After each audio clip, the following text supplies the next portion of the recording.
Dahulu kami berjalan sendiri, mencari rumah bagi hati yang sepi. Kasih-Mu memanggil kami kembali, dalam Sang Anak kami datang padamu. Kau hapus air mata, Kau pulihkan jiwa, bukan lagi orang asing di hadapan-Mu. Kami satu di rumah Bapa, dihimpun kasih yang sempurna, saling menopang, saling menjaga, berjalan dalam kehendak-Nya. Kristus kepala pusat segalanya, dalam kasih-Nya kami satu keluarga.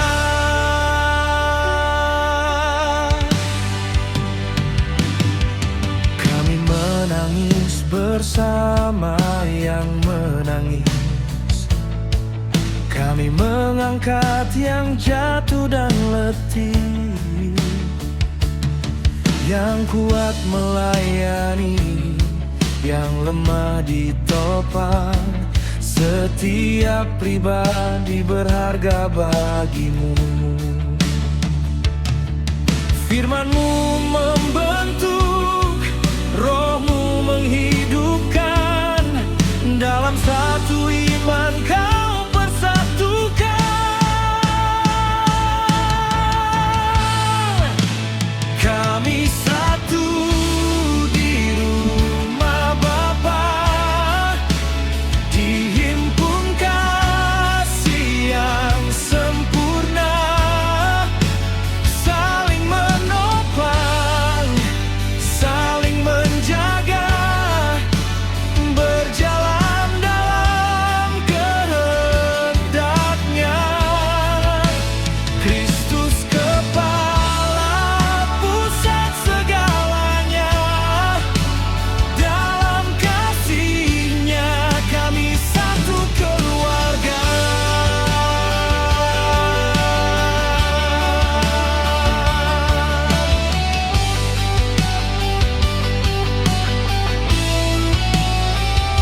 Ajarlah kami mengasihi seperti-Mu, melayani tanpa meninggikan diri, mengampuni, mendengar, merendah, agar Kristus nyata di antara kami.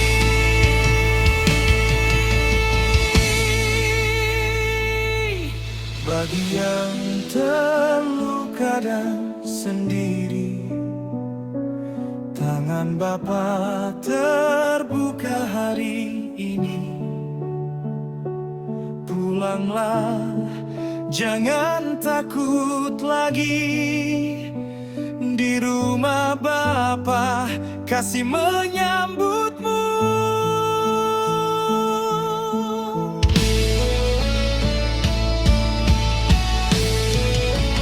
Kami satu di rumah Bapa, dihimpun kasih yang sempurna, firman membentuk, Roh menghidupkan, kami berjalan dalam kehendak-Nya. Kristus kepala Raja selamanya, dalam kasih-Nya kami satu keluarga.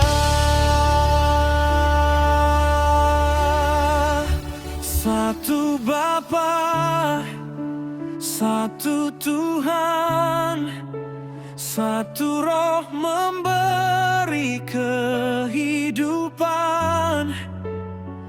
Di dalam Kristus kami dipersatukan selamanya di rumah Bapa.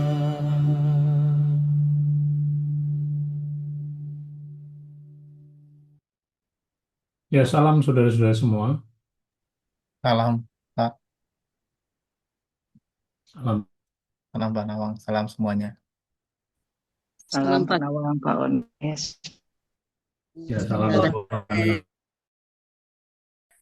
sore Pak. Dua, Bu Murni, Selamat malam, Pak. Selamat Hafiz. saudara. Salam. Ya, kita bisa mulai Pak ya, walaupun baru 23 orang. Ya, boleh Pak. Oke. Ya, sambil mungkin ada di antara saudara yang bisa mengingatkan ke grup ya. Ya, sekali lagi salam buat saudara-saudara semua.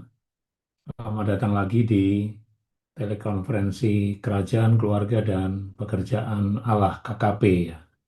Dan akhirnya kita sudah memasuki ya bagian yang ketujuh yang terakhir ya telekonferensi yang ketujuh ini. Dari awal kita sudah membuka dan melihat kembali rancangan Allah tentang keluarga. Kita sudah melihat juga perjalanan seluruh janji Allah yang bergerak menuju kepada Kristus. Kemudian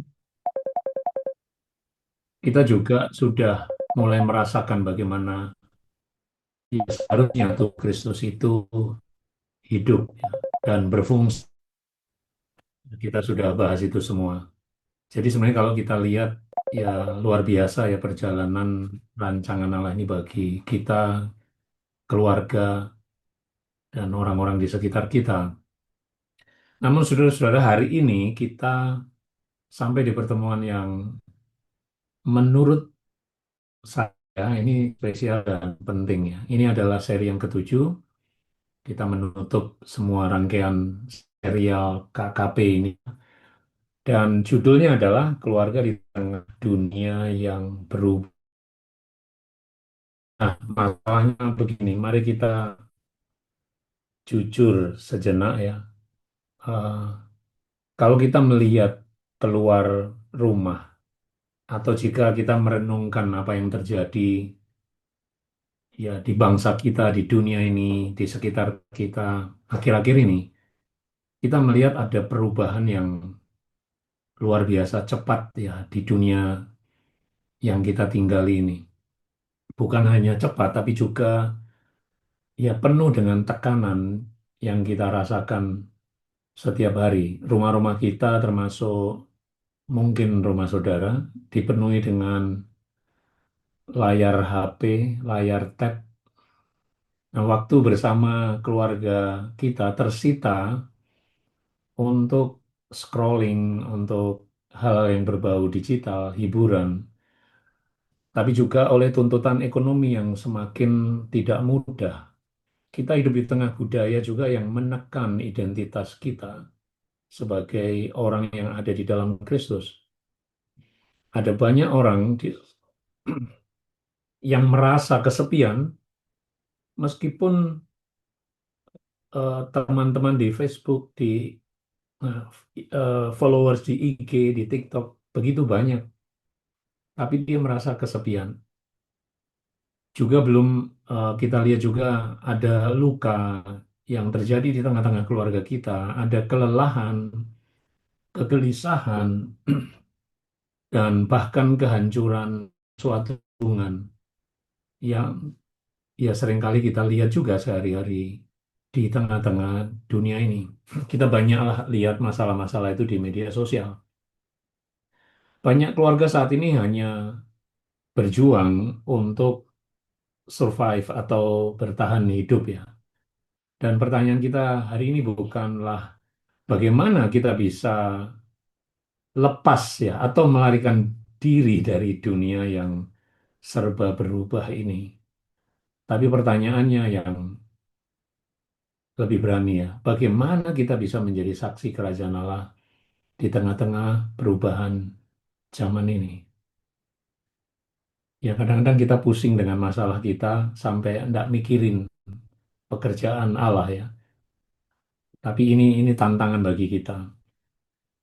Nah, Pak One dan juga teman-teman, hari ini kan narasumber kita seperti biasa Pak One ya. Ya, Eh, karena ya, kita akan membuka bagian terakhir ini Pak. hmm, Materi terakhir KKP ya. Keluarga di tengah-tengah dunia yang berubah. Nah, sebelum kita ngobrol Pak dengan saya sudah ada segudang pertanyaan ya, dan eh, silakan Pak Oni memberikan preview ya buat kita semua untuk topik hari ini. Ini mungkin dikaitkan dengan topik-topik sebelumnya. Silakan Pak. iya, Pak Nawang, terima kasih Pak. Dan semua teman-teman yang sudah bergabung malam ini. Jadi di teleconference eh, KKP ini kan singkatan sebenarnya kan KKP Kerajaan, eh, kemudian keluarga dan pekerjaan. Nah, jadi berbicara tentang keluarga, jadi kita fokus kepada keluarga Allah. Ada 7 bagian yang kami coba diskusikan bersama-sama dengan saudara-saudara dan meskipun saya disebut narasumber bukan berarti saya sumbernya, tetapi supaya komunikasi dari percakapan tentang topik-topik ini lebih menarik. Bersyukur karena topik-topik ini bisa mengantar hati kita sebenarnya cuma karena jaraknya kan sekali seminggu, kadang-kadang kita udah lupa yang sebelumnya. Tapi kami tidak bermaksud supaya saudara-saudara bisa mengingat setiap bagian dari eh, pembahasan ini. Yang kami inginkan adalah saudara-saudara bisa mendapat satu poin dari setiap pembahasan. Topik seperti malam ini, eh, seperti apa sebenarnya eh, keluarga Allah itu. Bagaimana hal itu sampai dalam hidup kita di mana dengan topik yang sederhana ini keluarga di tengah dunia yang berubah. Tadi Pak Nawang sudah sampaikan itu. eh, Kan hanya satu yang tidak berubah sebenarnya. Jadi Yesus Kristus tetap sama dahulu, sekarang, dan selamanya. Kalau kita ada di dalam Dia, artinya kita ada di dalam kerajaannya, maka kita bersama-sama sebagai keluarga Allah. Ya, saya, saudara, dan juga kalau dihubungkan dengan keluarga fisik. Apakah saudara bisa melihat bahwa meskipun dunia ini terguncang, jadi meskipun dunia ini terus berubah, tetapi saudara dan saya mengenal apa yang tidak berubah. Nah, bagaimana yang tidak berubah itu ada di antara kita. Bagaimana yang tidak berubah itu ada di tengah-tengah kita. Dan ini tidak mudah karena ini bisa jadi ya sekedar teori saja. Oh, memang kita tidak berubah kira-kira begitu. Tapi sebenarnya kalau misalnya saudara sendiri sebagai seperti cerita di awal orang pilihan tidak tetap di dalam panggilan yang pertama karena saudara ditarik sana sini, maka sudah dipastikan tim saudara, orang yang bersama dengan saudara, keluarga saudara, itu justru saudara yang ikut menggoncangkan mereka sehingga mereka tidak tetap di dalam Kristus. Nah, sekali lagi topik ini keluarga di tengah dunia yang berubah mau menyatakan bahwa apakah saudara ikut ya terombang-ambing oleh karena dunia ini memang terombang-ambing. Dia tidak punya dasar yang kuat seperti yang sudah pernah kita bicarakan bedanya dasar di atas pasir dengan dasar di atas batu karang. Pasir itu banyak dan terus bergeser sedangkan batu karang itu hanya satu dan tetap. Nah, bagaimana membangun itu di antara di tengah-tengah kesulitan dunia ini? Nah, saudara lihat bagaimana perkembangan politik sampai sekarang, bagaimana nubuat-nubuat yang disampaikan oleh para pembicara, wah itu pokoknya kalau saudara rajin ya seperti yang dikatakan Pak Nawang tadi scroll-scroll apa yang saudara lihat saya nggak tahu, tapi saudara bisa melihat di sana betapa betapa tergoncangnya sebenarnya semua para pembicara Hmm. dunia ini dalam topik-topik mereka. Itu sebabnya mereka mencoba mempengaruhi pikiran saudara agar saudara ikut tergoncang dan seolah-olah mempersiapkan diri dengan cara yang tergoncang. Hmm. Nah, itu yang kita mau tampilkan dalam diskusi ini. Tapi ini lebih lebih menarik. Mungkin kalau saudara nanti ada pertanyaan-pertanyaan, meskipun Pak Nawang berkata siapkan segudang pertanyaan, biasanya satu dua tiga pertanyaan Pak Nawang bisa selesaikan. Kadang-kadang pembahasannya terlalu panjang. Tapi kalau saudara bisa menyampaikan apa adanya yang saudara lihat, itu mungkin malam ini kita bersama-sama bisa menjadi host dan bisa menjadi narasumber bersama. Jadi kami dengan Pak Nawang membantu teman-teman agar dalam percakapan topik-topik ini. Nah, meskipun topik ini ketujuh malam ini kita tutup, tapi sebenarnya saya menulis banyak tentang topik keluarga, sama seperti topik tentang kerajaan dan sama seperti topik pekerjaan juga gitu kan. Nah, jadi kan kita nggak bisa seperti mengeluarkan semua isi gitu kan. Yang dipentingkan ini kan apa yang kita bisa dapat satu-satu poin gitu karena kita mau melangkah. Seringkali ada poin yang kita bicarakan malah pindah ke poin lain sehingga kita nggak dapat apa-apa. Hmm. Nah, jadi itu kira-kira Pak Nawang yang mungkin saya antar agar nanti teman-teman bersiap. Mengapa malam ini kita berbicara tentang bagaimana mempersiapkan diri dan keluarga kita di tengah-tengah dunia yang tergoncang. Karena dunia ini sebenarnya terdiri dari keluarga-keluarga, terdiri dari kerajaan-kerajaan juga, Pak. Dan Hmm. tentu saja pekerjaannya itu sangat beragam. Nah, bagaimana kita ada di tengah-tengah dunia yang jumlah kita itu sangat sedikit, bahkan tidak terlihat. Masih beda Hmm. dengan gereja yang punya identitas denominasi atau agama. Mereka akan memberikan nama mereka, kami berjumlah sekian, mereka bisa hitung diri mereka. Ada banyak yang bertanya kepada saya sebenarnya, Pak, kalau begitu di mana kerajaan Allah? Di mana mereka yang disebut gerejanya Kristus yang tidak pernah terguncang? Di mana keluarga Allah itu? Nah, ini di sininya, saudara-saudara, karena saudara nggak bisa mengidentifikasikan itu dengan membuat satu organisasi dunia. Tapi Hmm. kita sungguh ada, sungguh nyata.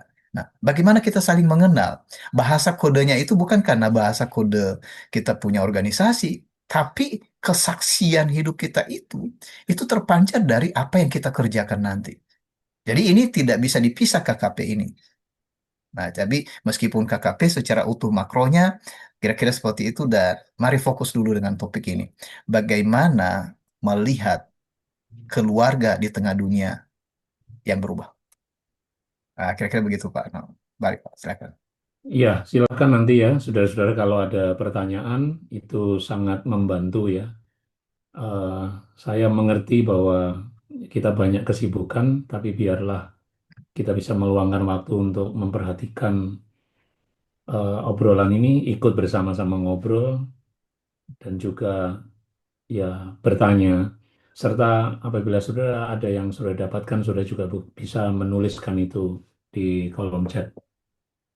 Ya, Pak One, kita memang melihat Pak ya, dunia ini penuh dengan informasi yang cenderung ya menyeret kita untuk berada di area pasir ya, di area yang tidak ada dasar, yang mudah tergoncangkan.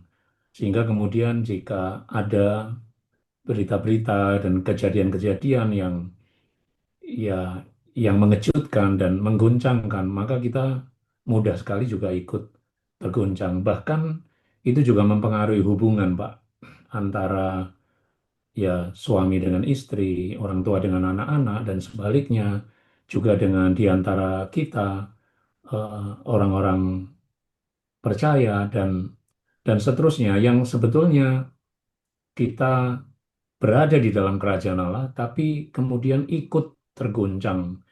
Dan salah satu yang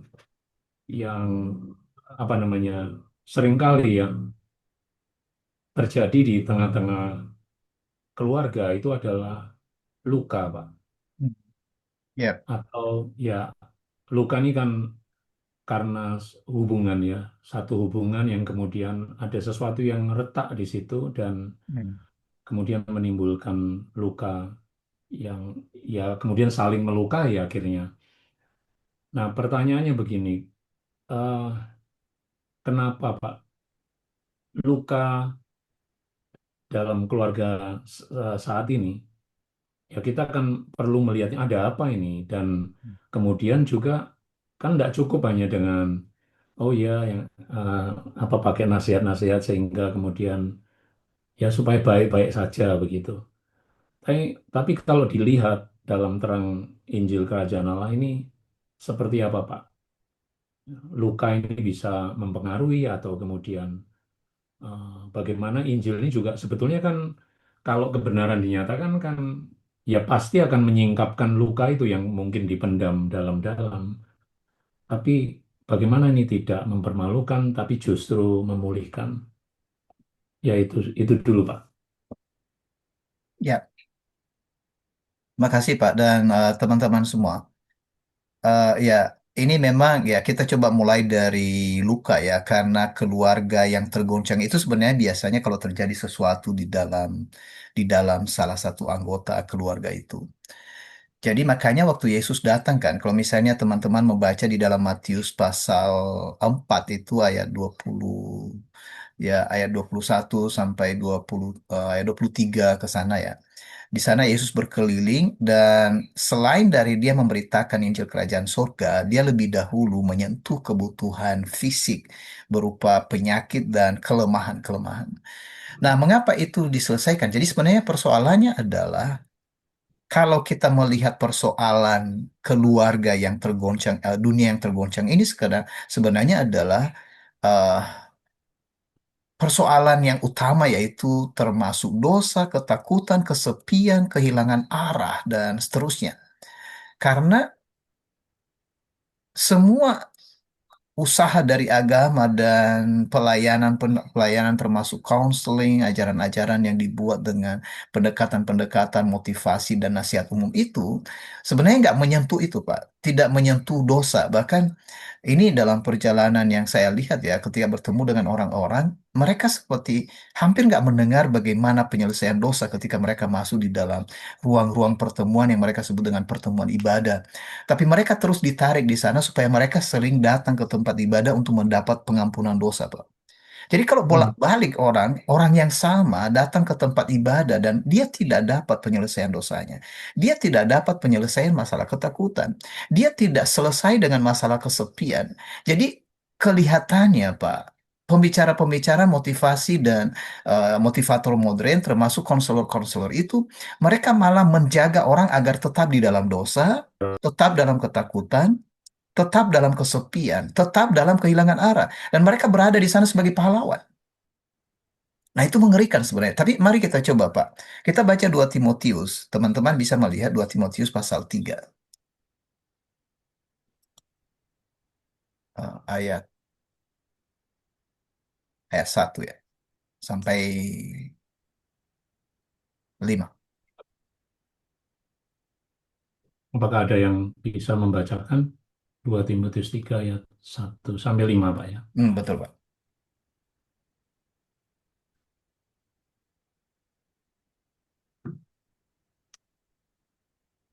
Dua Timotius 3 ayat 1 sampai 3 ya, Pak? 5. Sampai 5. 5, Sampai Bu. 5. Oke, saya baca ya. Ya. Keadaan manusia pada akhir zaman. Ketahuilah bahwa pada hari-hari terakhir akan datang masa yang sukar.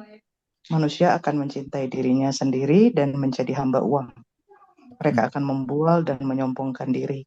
Mereka akan menjadi pemfitnah. Mereka akan berontak terhadap orang tua dan tidak tahu berterima kasih, tidak mempedulikan agama, tidak tahu mengasihi, tidak mau berdamai, suka menjelekkan orang, tidak dapat mengekang diri, garang, tidak suka yang baik, suka mengkhianat, tidak berpikir panjang, berlagak tahu, lebih menuruti hawa nafsu daripada menuruti Allah.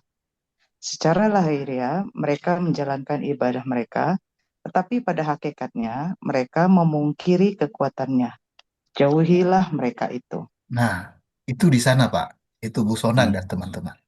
Saya nggak mau menjelaskan ini, tapi ketika pengantar ini tadi sampai di telinga saudara, seharusnya membaca 2 Timotius pasal 3 ayat 1 sampai 5 ini menjadi terang di hati saudara. Itu sangat terang. Saudara bisa melihat dengan terang. Jadi kita membaca dulu keadaan dunia ini sekarang dan keadaan di mana kita ada di tengah-tengah seperti ini. Nah, kalau saudara ternyata terseret dalam kondisi ini, saudara seperti melakukan ibadah yang seperti tadi, saudara datang ke tempat di mana seolah-olah saudara aman di sana, padahal saudara dibelenggu dengan cara yang saudara tidak pernah bebas, saudara tidak pernah menjadi merdeka. Jadi kondisinya sebenarnya, persoalannya sebenarnya di sana adalah keadaan di mana manusia memiliki bentuk ibadah, tetapi menyangkal sesuatu yang dari sorga. Itu sebabnya sejak 2000 tahun yang lalu, itu ketika Yesus datang, misalnya dalam Matius pasal 28, 29, 30, saya sudah membahas berkali-kali ini, marilah kepadaku hai yang letih lesu dan berbeban berat. Saudara menyadari nggak itu, bahwa dunia ini sebenarnya mereka sedang di dalam keadaan itu. Tapi dunia itu nggak peduli karena mereka memang tidak mau datang.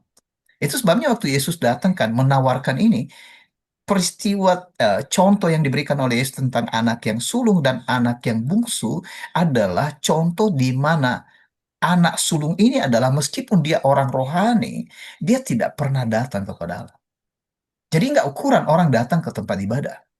Jadi kalau misalnya keluarga Anda ketika ada masalah, Anda hanya mengarahkan mereka, ayo kita pergi ke gereja, itu tidak menyelesaikan masalah. Nah, saudara jangan salah mengerti lagi ya, karena saya sudah berkali-kali berkata, jangan berkata bahwa dan jangan membuat ini cerita di mana-mana Pak One melarang orang datang ke gereja. Enggak, saya mau membuka pikiran saudara untuk melihat kemana Anda harus pergi.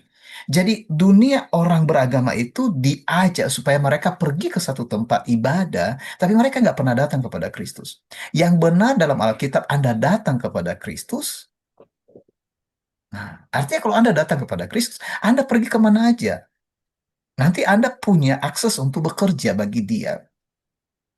Nah, itu sebabnya Yesus pernah berkata kepada para pemimpin agama dan orang-orang mendengar dia di dalam eh, Yohanes pasal 8. Saudara bisa membaca di sana mulai dari ayat 30 dan seterusnya, menghubungkan kemerdekaan atau kebebasan itu dengan tinggal di dalam firman dan dibebaskan oleh sang anak itu. Jadi luka modern itu, Pak, perlu dibaca sampai kepada kuasa yang membentuk hidup. Apa yang membentuk hidup seseorang, Pak? Injil menyingkap luka, bukan mempermalukan.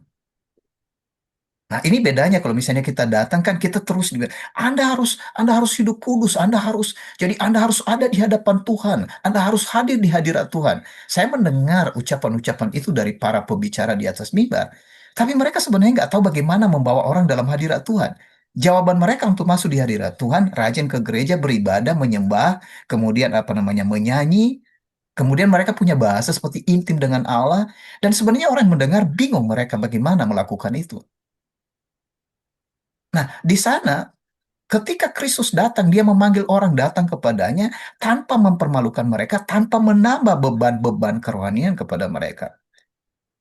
Jadi peristiwa-peristiwa yang kejadian-kejadian yang dinyatakan sebenarnya di dunia ini dengan berbagai macam ritualnya itu, nggak pernah membawa orang kepada kebebasan, Pak. Ini luka yang terus luka.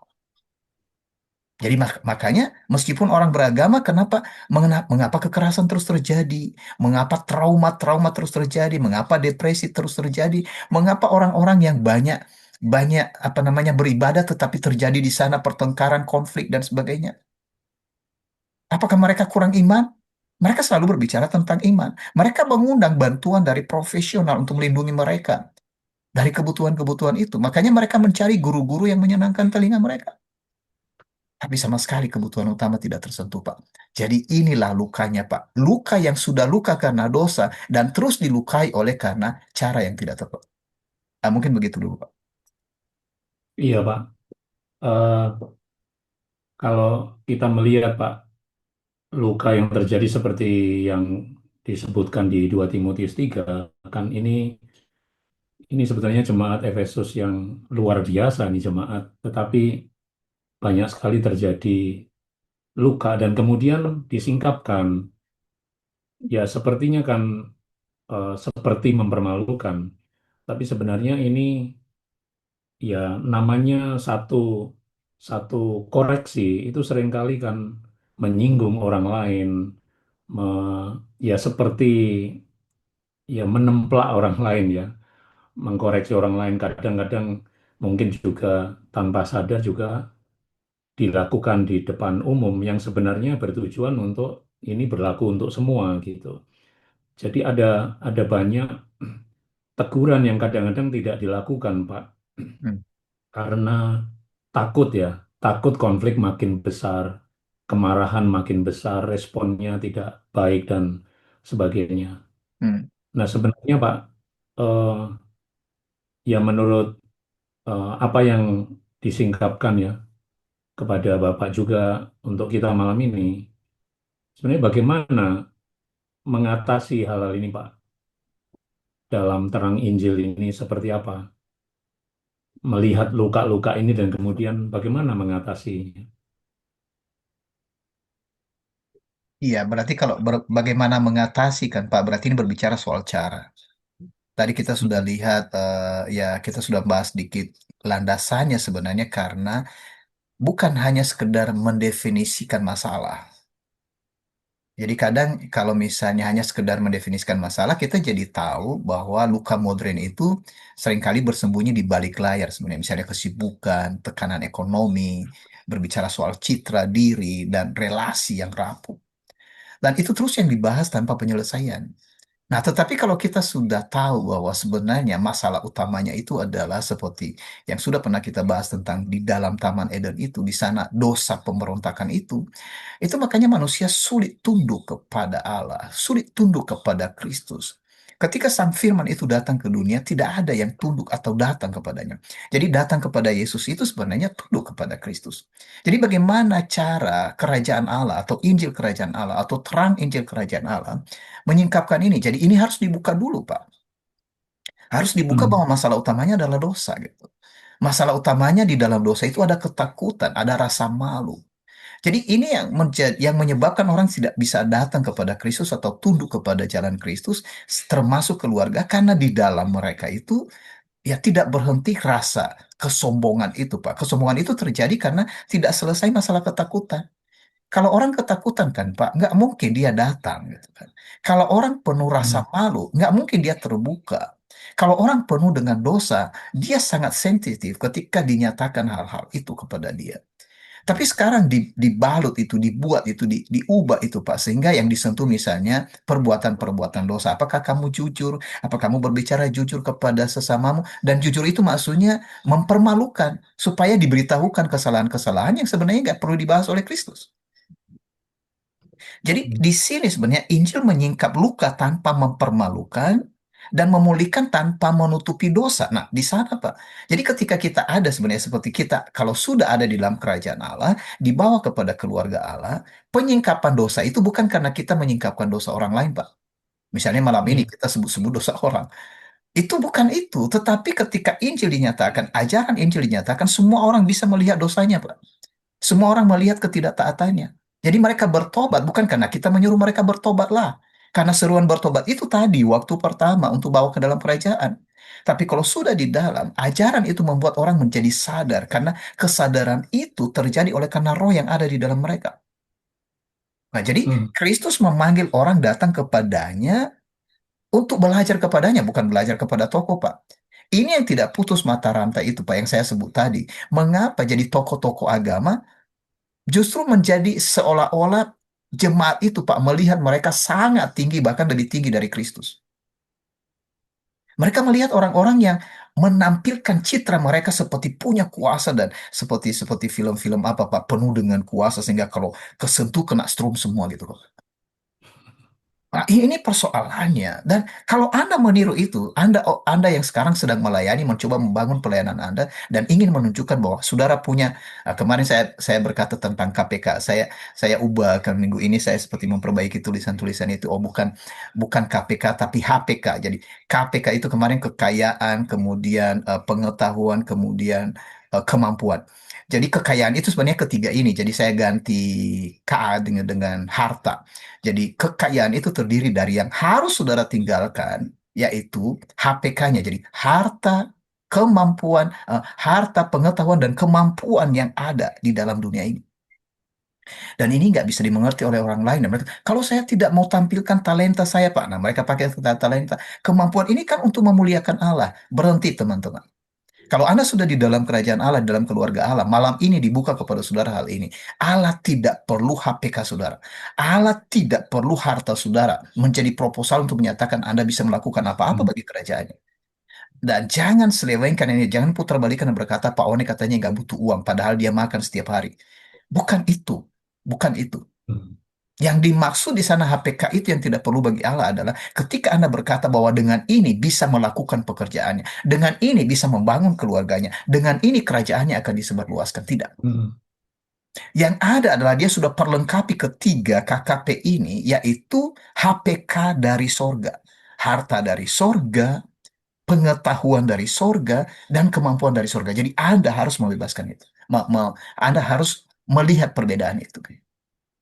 Nah, jadi Pak Naung dan teman-teman, caranya itu supaya memang ini selesai. Supaya nanti kan kita nggak tergoncang. Karena sedikit-sedikit Pak, kalau lukanya belum selesai Pak, ini mudah sekali tersinggung loh Pak. Tersinggung kepada suami, tersinggung kepada istri, tersinggung kepada anak. Saya tahu banyak orang tersinggung kepada saya sekarang, makanya mereka nggak mau sapa Pak, ngomong aja nggak gitu kan. Padahal sebenarnya saya nggak pernah, maksudnya nggak pernah melukai mereka, tetapi karena menyingkapkan sesuatu yang tidak bisa tersingkap dimanapun. Maksud saya begini, tidak tersingkap oleh keahlian-keahlian. Dan karena mereka punya HPK yang mereka simpan, dan mereka terganggu dengan itu kalau itu dibongkar, bahwa itu tidak punya nilai.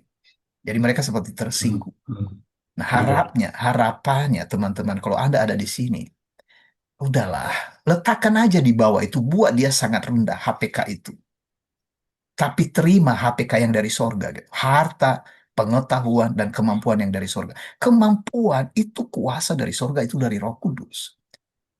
Dan seterusnya, ya saya nggak bahas lebih banyak ini. Jadi sekali lagi, Injil menyingkapkan luka tanpa mempermalukan dan memulihkan tanpa menutupi dosa. Nah, di sana. Jadi Kristus memanggil orang datang kepadanya untuk belajar kepadanya dan bekerja kepadanya dengan pikul kuknya. Nah, di sini kita bebas. Jadi kalau di dalam keluarga malah kita, oh renungan-renungan pagi ya, semua harus renungan. Jam 5 harus semua. Kalau tidak berarti ya kita hari ini nggak diberkati oleh Tuhan. Larinya kemana Pak? Berkat sementara kan Pak? Hmm. Kita menghukum keluarga. Nah makanya tadi saya sudah katakan kalau pagi-pagi nggak berdoa, makanya Tuhan tidak memberkatimu. Nah, hukum lagi Pak. Hmm. Jadi hukum itu kita hukum orang-orang di sekitar kita. Kita hukum keluarga kita karena kita buat aturan menurut aturan yang kita pikir itu kita bisa bawa. Kita bisa bawa mereka kepada Allah. Enggak, kita bawa mereka ke agama, kita bawa mereka ke gereja, kita bawa mereka kepada persekutuan yang favorit kita. Tapi kita nggak pernah membawa dia kepada Kristus. Makanya nggak pernah sembuh lukanya. Makanya mudah tergoncang. Lah kalau Anda sendiri begitu, artinya Anda juga sebenarnya sedang terluka. Nah, kira-kira begitu caranya, Pak. Jadi memang pembebasan itu harus total, Pak. Kita nggak bisa menjadi orang yang bisa mengantar orang kepada kesembuhan ilahi tanpa melihat kebenaran ini. Nah, mungkin begitu juga, Pak. Begitu dulu ya, Pak. Nah, ya, termasuk tekanan-tekanan nanti kita, ya, misalnya kalau kita sentuh seperti kecanduan digital, apa namanya, komunikasi yang dingin, eh ya, kesepian tadi dan kemarahan mungkin nanti itu berikutnya. Ya, tapi eh, sudah jelas, Pak. Saya pikir kita semua sudah menangkap bagaimana Injil itu yang memang Injil kebenaran pasti akan menyingkapkan luka ya. Tapi Injil tidak mempermalukan dan menghakimi, tapi justru memulihkan dan memulihkan pun tanpa kemudian harus menutup-nutupi dosa dalam arti oh itu nggak apa-apa, itu nggak apa-apa. Ya, tapi benar-benar tegas, tapi juga penuh dengan kasih di situ. Pak, ini ada pertanyaan mungkin berkaitan dengan yang Bapak sampaikan tadi eh, HPK ya tadi ya. Ini sudah direvisi ini HPK. Kekayaan yang kita punya yang ini pertanyaan dari Kak Dine Hati. Izin bertanya, Pak, cara mengenali dan memakai karunia rohani dalam pelayanan. Sebenarnya ini sudah dibahas beberapa minggu lalu ya. Tapi tidak apa-apa, Pak. Mungkin mengingatkan aja, Pak. Silakan.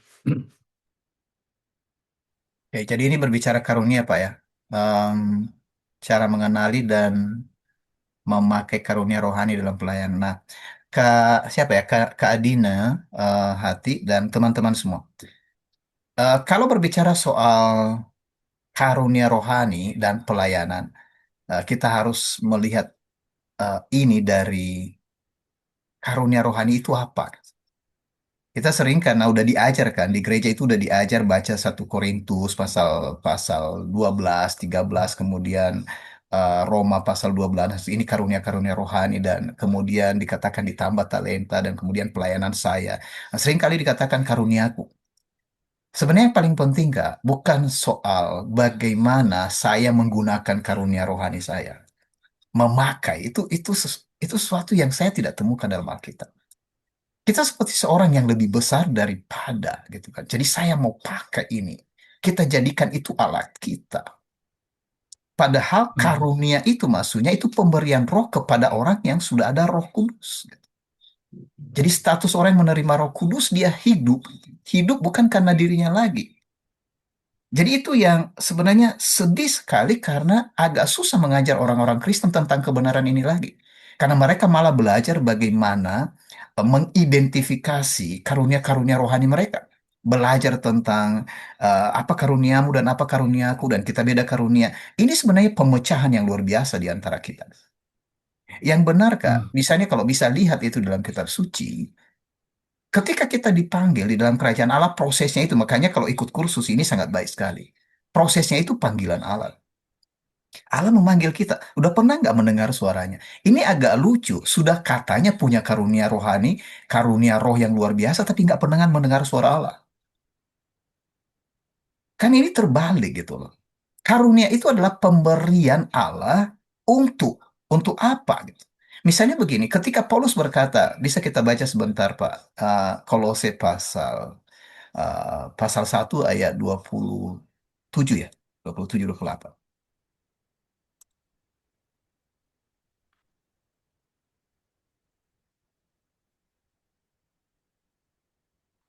28 mungkin, 28 sampai 29. Jadi kalau saya baca ya, izin saya baca. Dialah yang kami beritakan apabila tiap-tiap orang kami nasihati. Mari tanya, kalau Paulus berkata dialah yang kami beritakan, maksudnya kami, para rasul, para utusan, apabila tiap-tiap orang, ini soal nasihat. Apakah itu karunia rohani? Menasihati kan ada karunia roh. Apakah karunia rohani Paulus adalah menasihati, atau memberitakan, atau mengajar, atau memimpin, atau hikmat? Dan perhatikan kata Paulus, itulah yang kuusahakan atau itulah yang kami usahakan dan kami pergumulkan dengan segala tenaga sesuai dengan kuasanya yang bekerja dengan kuat di dalam aku. Siapa yang bekerja sebenarnya? Paulus atau siapa yang ada di dalam dia? Jadi Kak Adina dan teman-teman dan kita semua, saya mau tanya, siapa yang bekerja selama ini dalam pelayanan itu yang disebut orang-orang pelayanan? Kalau orang berkata aku, berarti tidak ada Kristus.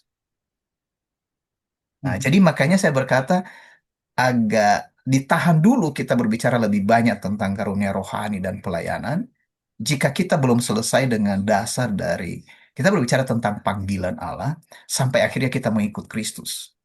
Nah, kalau kita udah mengikut Kristus berarti kita udah masuk dalam pintu kerajaan. Kalau kita udah masuk dalam pintu kerajaan, kita udah masuk dalam keluarga. Kalau kita udah masuk keluarga, baru kita berbicara soal pekerjaan. Kira-kira begitu, Kak Dina. Makanya kami bantu orang sebenarnya tidak membantu orang dalam 1 kali pertemuan. Jadi kalau mau bantu orang, ya betul-betul seperti Yesus membantu murid-muridnya 3 tahun setengah, itu pun nggak lolos. Yang ngajar siapa gitu? Yang Maha Guru. Apalagi kita ini Kak, bagaimana saya nggak bisa melihat semua teman-teman dan ya saya hanya membagikan seperti yang kata Paulus tadi. Itulah yang kami usahakan dan kami pergumulkan sesuai dengan karena dia bekerja melalui kita. Gitu. Nah, saya percaya karena dia yang bekerja melalui malam ini misalnya saya dengan Pak Nawang yang lagi buka mulut untuk teman-teman, tapi yang mengerjakan itu bukan kami. Demikian juga Anda yang menerima itu siapa saja malam ini bukan karena Anda bisa menerima, melainkan karena ada hati yang tunduk dan mau mendengar. Karena pintu utama untuk menerima semua karunia rohani, pelayanan, berkat-berkat dari sorga. Pintunya, Kak, telinga dan hati. Jadi banyak orang nggak suka mendengar, tapi ingin menerima berkat, bahkan ingin bekerja. Nah, jadi mungkin begitu. Apakah itu bisa dipahami? Kembali, Pak. Iya, ya saya harap Kak Tina bisa merespon di kolom chat kalau sudah memahami itu. Memang kadang-kadang satu pertanyaan tidak bisa dijelaskan dengan jawaban yang ya hanya ini begitu. Ya. Nanti akan timbul pertanyaan-pertanyaan berikutnya kalau memang tidak memahami dari awal ya bagaimana dasar dan seterusnya. Tapi saya harap jawaban tadi, jawaban dari Pak Oni bisa ya membuka sesuatu ya bagaimana sebenarnya melayani Allah itu seperti apa. Ya, tidak seperti yang sekarang ini memang banyak diajarkan seperti itu di dalam gereja-gereja. Yang tadi yang saya dapatkan adalah tentang HKP, harta HPK ya, harta pengetahuan dan kemampuan yang ya kekayaan yang seringkali kita mau gunakan ya, kita mau pakai untuk kemuliaan Tuhan gitu. Tapi sebenarnya kita harus menanggalkan itu dan menerima HPK dari Allah ya. Dan ya harta dari Allah, pengetahuan dari Allah itulah hikmat yaitu Kristus dan juga kemampuan dari Allah, kuasa dari Allah dan seterusnya. Yang sebenarnya itu yang bekerja di tengah-tengah kita sehingga kita tidak bisa menyombongkan diri dan kemudian membandingkan dengan orang-orang lain ya. Ya, Sedikit saya ya, pikir Pak itu Nawang, karena Bapak sentuh itu ya, Pak. ya, Eh, Kalau misalnya kita periksa dalam seluruh kitab suci, Allah tidak berkenan apapun yang bukan berasal dari Dia. ya, Ya, makanya HPK-nya itu harus dari Dia. Kalau mau ya, melayani Dia, harus harta dari Dia, kemudian pengetahuan dari Dia, kemudian kemampuan dari Dia. Itu makanya kita harus tundukkan ini semua. Nah, persoalannya kita kan masih dalam tubuh dan kita merasa punya. Makanya Yesus berkata, kalau mau ikut aku, istilah menyangkal diri itu berarti semua HPK itu dibuat menjadi sangat rendah. ya, Ya, makasih Pak. Ya, itu seperti penekanan aja. Kembali Pak. ya. Jadi saya harap ini menjadi jelas dan iya Pak, eh, saya ada pertanyaan lain Pak. Ya Pak. Kalau kita melihat ya, sebenarnya kan kita mau ya rumah kita Hmm. itu menjadi kesaksian ya, kesaksian kerajaan Allah di tengah-tengah dunia ini. Tapi pertanyaannya gini, sebenarnya apa yang dilihat orang ketika ya rumah kita memang kita sudah tundukkan di bawah pemerintahan Kristus. Sebenarnya apa yang ya seharusnya kan dilihat orang kesaksian itu sebelum kita juga memberitakan ya. Atau mungkin kita memberitakan dulu dan orang melihat bagaimana rumah atau keluarga eh, di mana kita tinggal ya. Eh, Artinya ya kadang-kadang kita mau citra diri Pak. Jadi Hmm. menjaga nanti kalau ada orang datang kita baik-baik ya, kita ramah ya. Jadi kalau ndak ada orang ya sikat ya. Kita jadi apa adanya kita menjadi diri sendiri katanya begitu. Tapi kalau ada orang supaya dilihat baik ya. Juga penampilan-penampilan di tengah-tengah persekutuan misalnya ya kita jaga baik-baik ya ngomongnya yang lembut ya. Tapi di rumah beda ya. Ya, bagaimana Pak dengan hal ini? Ya, itu betul Silakan. sekali ya Pak. Karena kalau kita udah berbicara keluarga ini Pak, sebenarnya intinya itu kan pribadi masing-masing dalam rumah itu kan Pak.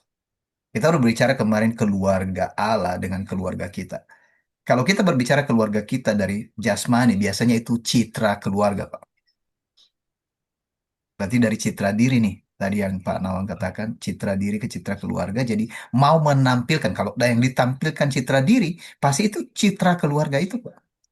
Jadi yang menariknya dalam kerajaan Allah, dari sendiri citra Kristus yang ditampilkan. Hmm. Ketika bersama-sama pun citra tubuh Kristus, Pak. Citra Kristus. Jadi berbicara soal Hmm. tubuh Kristus itu, Pak. Berbicara soal Kristus ketika dia ada tubuh di bumi. Jadi ketika ditanya bagaimana orang melihat keluarga kita, jadi seperti keluarga atau kelompok atau komunitas kita yang kecil, atau keluarga memang fisik saudara sekarang gitu kan. Jadi memang agak sulit ini jika kita masih membawa-bawa nama kita. Misalnya begini, nggak usah dulu jauh-jauh lah. Coba teman-teman kan ada persekutuan-persekutuan di kelompok kan, uh, di, di apa namanya, di kursus atau ada pertemuan privat atau yang lain atau pertemuan-pertemuan jemaat di lokal masing-masing. Saya mau tanya, ketika bertemu yang dibicarakan apa sih? Ketika mulai misalnya biasanya kalau lagi di dalam ajaran kan agak bagus-bagus ceritanya karena masih menjaga itu istilah keluarga Allah, kerajaan Allah, dan pekerjaan Allah. Ya, seperti dikatakan Pak Nawang, pas selesai dari itu kita udah mulai membahas keluarga kita dan kita tampilkan apa? Ya kalau saya sih, nah kalau suami saya, kalau istri saya, kalau anak-anak saya, ini loh anak saya ketika dia masih kelas 1 dia juara 1, ketika dia kelas 2 dia jadi juara umum dan kita, wah ini luar biasa. Dan kita sekali-sekali berkata, ya ketika saya mengalami Injil semuanya baik-baik saja gitu. Ini sesuatu yang kacau banget. Karena Hmm. apa? Kita lagi membawa, sebenarnya tanpa sadar, kita lagi membawa nama kita, nama keluarga kita. Makanya saya katakan kemarin, ketika di dalam keluarga fisik biasanya agak susah jika dia tidak membawa nama marganya, gitu. Kalau misalnya dia tidak ada anak, wah dia susah payah untuk mendapatkan anak gitu kan. Mengapa dia bersusah payah mendapatkan anak? Sebenarnya bukan karena berpikir tentang kerajaan Allah atau keluarga Allah, Pak. Tapi berpikir tentang nama mereka. Makanya saya berkata kepada teman-teman sebenarnya, kalau Anda sudah di dalam kerajaan Allah, tidak kawin nggak apa-apa kok. Ini jangan berkata, wah Pak Wane bermaksud jangan kawin. Enggak, saudara-saudara, maksud saya begini, Anda kawin nggak masalah. Tapi jangan nanti Anda kawin, yang Anda sebut-sebutkan itu perkawinan Anda dengan pasangan Anda itu. Karena itu harus di dalam Kristus. Sama seperti ketika ada anak, atau kalau tidak ada anak, berarti kalau tidak ada anak, Anda damai, Anda bahagia, gitu. Saya mau tanya, kalau ada di sini yang sudah berkeluarga tidak punya anak, apakah hati saudara sedih? Kalau sedih berarti Anda membawa nama keluarga saudara, bukan nama Kristus. Ini contoh. Ya. Jadi bagaimana mungkin kita terhindar dari masalah ini? Sebenarnya rumah menjadi saksi bagi kerajaan Allah dan termasuk pekerjaan yang dikerjakan nanti ketika orang luar melihat terang Kristus melalui kesaksian itu. Ketika kan terlihat kesaksiannya ketika kita berbicara kan. Coba dengarkan teman-teman waktu bersaksi di dalam kelompok-kelompok kecil. Waktu dia berbicara, ada nggak kasih penuh kerendahan hati? Atau dia seperti sekali-sekali menunjukkan bahwa saya loh, saya. Gitu. Ya, kalau itu ada sekarang, saudara, ini bukan menghukum saudara. Ayo, cepat-cepat kita bertobat dengan itu. Supaya kita, apa yang kita bahas selama 7 hari ini, 7 kali ini, ya memang sampai pada maksud Kristus supaya keluarganya, ya tubuhnya di bumi ini, gerejanya, orang-orang percaya yang sudah berpasang-pasangan itu dalam kelompok-kelompok itu terlihat keluarganya bagi dunia ini. Karena dunia ini itu membuat mereka frustrasi dengan semua ya sebutan-sebutan atau apa yang mereka mau bawa sebagai citra mereka, gitu. Nah, kalau kita lepas ini, kan itu maksudnya nggak ada beban. Kalau nggak ada beban berarti nggak ada tekanan kan? Izin saya bertanya kepada teman-teman, tekanan apa yang paling besar dalam hidup saudara sampai sekarang? Pekerjaan, hubungan dalam keluarga, atau cita-cita? Boleh ya, kalau disebut pekerjaan, kita sebut itu A. Kalau disebut hubungan, kita sebut itu B. Kalau disebut dengan cita-cita, kita sebut itu C. Oke, minta tolong bisa direspon di dalam A, B, atau C. Ya. Nanti kalau lupa berbicara soal bagian A itu berbicara soal pekerjaan, hubungan, atau cita-cita.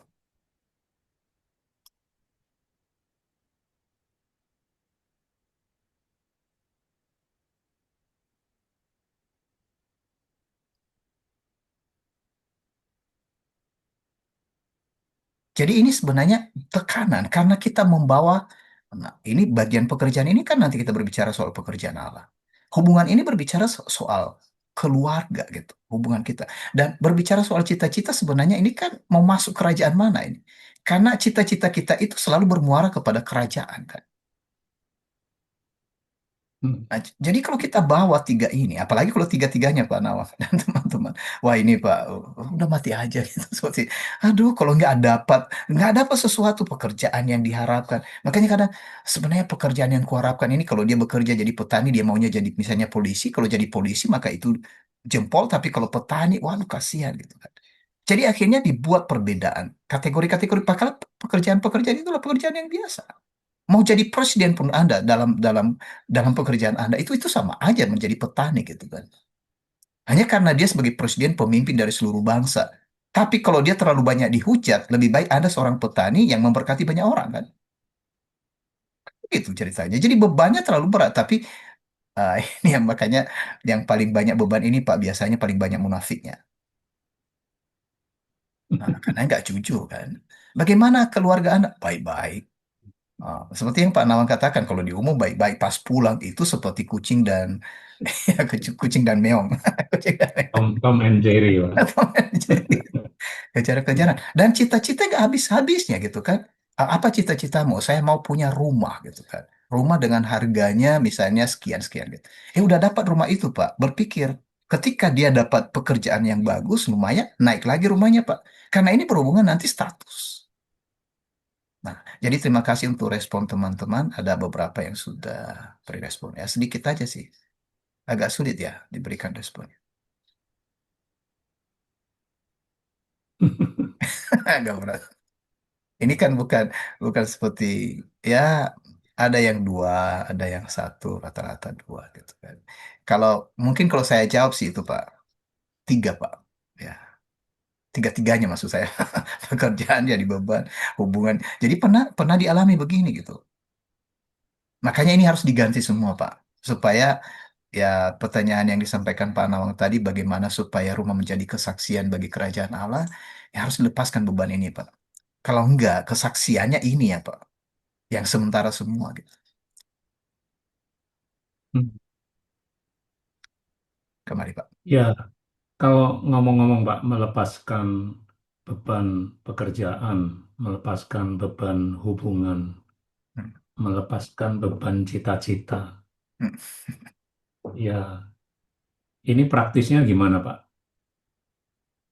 Iya, mungkin ke cita-cita dulu ya Pak, karena pernah saya bahas dulu ini, apa itu cita-cita. Sebenarnya ini ada dua Pak, masa lalu dan masa depan, gitu. Hmm, Cita-cita yang menjadi masa depan itu Pak, utang yang belum selesai masa lalu, gitu. Jadi hutang hmm, itu Pak seperti apa namanya? Kalau kapal itu Pak, apa yang diikatkan di pelabuhan itu, ya itu tertambak dia jangka. di sana. Iya, ya seperti jangkar. Jadi dia nggak bisa pergi Pak. Makanya orang setiap kali diajak melihat masa depan Pak, matanya ke belakang terus. Hmm, Nah, karena belum selesai hutangnya Pak, hutang masa lalu gitu kan. Tapi sekaligus di dalam dirinya sebenarnya ada satu cita-cita, sesuatu yang diinginkan. Dan semua keinginan manusia itu kan nilainya kan sementara Pak. iya. Nah, pertanyaannya di antara teman-teman, saudara, ada yang nggak punya cita-cita? Kita semua punya cita-cita kan. Jadi ketika ketika saya membagi ini dulu kan orang bertanya Pak, jadi mati aja lah Pak, matilah orang yang tidak punya pikiran Pak. Berpikir itu berarti berpikir cita-cita Pak. Oh iya betul. Makanya janganlah mengganti. Jadi maksudnya jangan jangan meninggalkan atau jangan mematikan cita-citamu sebelum kamu punya yang baru gitu. Bisa ya? Maksud saya begini. Cita-cita dalam Kristus itu apa gitu? Berarti masa depan yang dijanjikan Kristus kan Pak? Kalau kita tidak Iya. punya masa depan yang dijanjikan Kristus, Pak, kita matikan masa depan kita. Itu artinya apa, Pak? Kalau kita matikan masa depan kita dan kita tidak punya masa depan di dalam Kristus, itu apa, Ya Pak? habis, Pak. Ya habis itu, Pak. Itu makanya mereka bertanya, gimana? Jadi jawabannya sebenarnya langkah yang pertama, Pak. Ini praktisnya ini adalah ya kita mengerti maksud Yesus berkata ikut aku. Jadi kalau ada orang pilihan malam ini, Anda ikut Yesus, bawalah keluargamu ikut Yesus. Jangan salah bawa nih. Karena kalau salah bawa nanti arahnya berbeda gitu. Putus-putus ya. Iya, karena jaringannya. Nah, jadi kalau soal Pak, pekerja, tadi tolong ulangi, Pak. oh iya Pak. Oke, Tolong jadi ulangi, karena tadi putus-putus, Pak, gangguan jaringan. oke, jadi berbicara soal cita-cita. Jadi jangan jangan maksudnya berusaha dulu untuk membangun semua ketiga hal ini sebelum saya dan saudara itu memiliki satu status baru di mana kita mengikuti Yesus. Jadi kalau saudara sebagai orang pilihan Allah malam ini sudah ikut Yesus, bawalah keluarga Anda, orang yang dekat dengan Anda, orang yang Anda kenal, orang yang Anda kasih kepada Kristus. Jangan salah bawa. Itu dulu. Jadi kalau misalnya Anda membawanya kepada Kristus, itu berarti Anda menolong dia untuk meninggalkan yang di luar Kristus. Pekerjaan gimana? Kalau di dalam Kristus pekerjaannya kan berubah statusnya. Ketika Yesus berkata, "Aku akan menjadikan kamu penjala manusia," bukan berarti mereka tidak bekerja untuk sebagai nelayan, tapi Hmm. mereka diberikan pekerjaan baru yang punya nilai yang tidak bisa dilihat oleh, nah itu orang-orang yang masih melihat cita-cita masa lalu tadi gitu. Hmm. Hmm. Bisa ya teman-teman, saya mungkin terlalu cepat bicara. Jadi berbicara soal pekerjaan bukan berarti, oh ya udah aku tinggalkan. Jadi banyak itu Pak, karena diajarkan juga di sekolah teologi misalnya, ya kalau mau ikut Yesus, full timer gitu. Gereja-gereja kan istilah full timer berarti bekerja bagi gereja, tinggalkan pekerjaan yang lain. Padahal bekerja bagi gereja juga digaji kan Pak. Iya, Jadi sama. di dalam kerajaan Allah nggak ada istilah full timer. Yang di dalam kerajaan Allah itu maksudnya Anda bekerja dengan kualitas yang baru. Jadi masih bekerja untuk cari makan. Jadi kalau misalnya saya bekerja sebagai, karena saya sebagai pendeta kan Pak, kalau ada orang lain bekerja sebagai hakim, itu sama-sama profesi kan? Di hadapan Kristus bukan nilai profesi pendeta lebih tinggi daripada profesi tukang beca. Sama. Tapi yang membuat kami berbeda Pak, meskipun profesi saya pendeta, tapi tukang beca ini bekerja bagi kerajaan Allah. Dialah yang benar Pak. Hmm. Dialah yang benar. Meskipun saya sudah, mungkin saya dulu tukang beca, saya tinggalkan tukang beca saya, tapi saya bekerja untuk gereja. Saya belum tentu bekerja untuk Kristus kan Pak. Tapi seorang tukang Iya. beca, tapi dia bekerja untuk Kristus. Nah, jadi maksudnya nilai pekerjaan yang dia kerjakan itu di dalam Kristus lah yang dihitung. Demikian juga hubungan, Pak. Bukan berarti seorang yang sudah suami istri, Pak, dia meninggalkan istrinya atau suaminya, kan? Yesus berkata, "Jika engkau tidak mengasihi aku lebih dari semuanya ini." Itu artinya apa? Hmm. Bukan berarti Petrus disuruh cerai, kan, Pak? Iya. Enggak, itu baik-baik saja gitu. Malah, malah maksudnya ya Yesus ketika ada kebutuhan itu misalnya mertuanya Petrus sakit, Yesus masih bisa menolong di sana. Jadi jangan salah mengerti ini. Cita-cita yang dulu yang kita idam-idamkan sesuatu. Jadi cita-cita Petrus dan teman-temannya itu kan Pak, supaya kerajaan Israel dipulihkan. Coba teman-teman dulu baca sebentar sekilas dalam Kisah pasal 1 ayat 6 dan 7. Jadi ini cita-cita mereka yang belum tuntas, Pak. Jadi entah cita-cita saudara rohani atau bukan rohani, ya biasanya yang kita tolerir itu kan cita-cita rohani. Silakan dibaca Kisah 1 ayat 6 dan 7. Baca Pak, Silakan. kisah para Rasul 1 ayat 6 dan 7 tadi Pak. Ya. Ya. Iya. Yesus terangkat ke surga. Maka bertanyalah mereka yang berkumpul di situ, "Tuhan, maukah engkau pada masa ini memulihkan kerajaan bagi Israel?" Jawabnya, "Engkau tidak perlu mengetahui masa dan waktu yang ditetapkan Bapa sendiri menurut kuasanya." Saya mau tanya teman-teman, kalau diulang-ulang terus itu oleh seseorang kepada kita, misalnya ibu atau bapak berbicara terus kepada anaknya mulai dari dia lahir, pas dia mulai bicara atau bisa mendengar, dan ngomong terus dia sampai tua. Saudara maksudnya ngomong terus kepadanya tentang hal itu sampai tua. Itu maksudnya apa itu? Itu yang diinginkan Itu, orang itu tua. cita-cita yang ditaruh oleh orang tua kepada kepada anak itu kan. Nah, saya mau tanya, cita-cita Yesus kepada murid-murid itu coba baca ayat 3.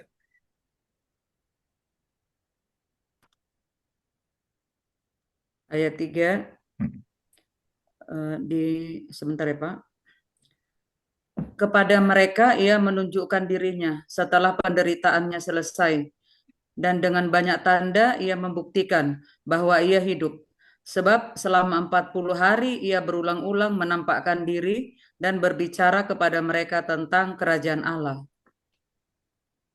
Terus berbicara itu, Pak Nawang, Ibu Ana, dan semua teman-teman. Saya mau tanya, selama kita bersama-sama di proyek Bank Injil, yang dibicarakan oleh semua orang di sini apa? Sama nggak dengan yang disampaikan oleh Yesus? Itu berarti sedang Hmm. memberikan cita-citanya Kristus kepada kita, kan?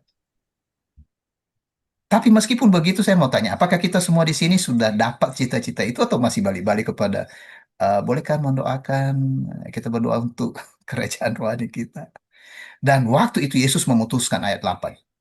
Yesus berkata, silakan lanjut, ayat 8.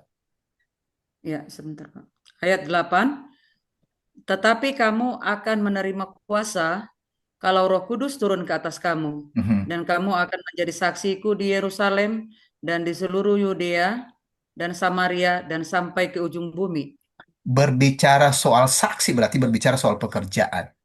Berbicara soal aku dengan kamu. Jadi aku memberikan rohku kepadamu. Ini berbicara soal hubungan yang sudah dibangun sejak awal. Dan berbicara soal kamu akan menjadi saksiku, berarti cerita tentang yang sama.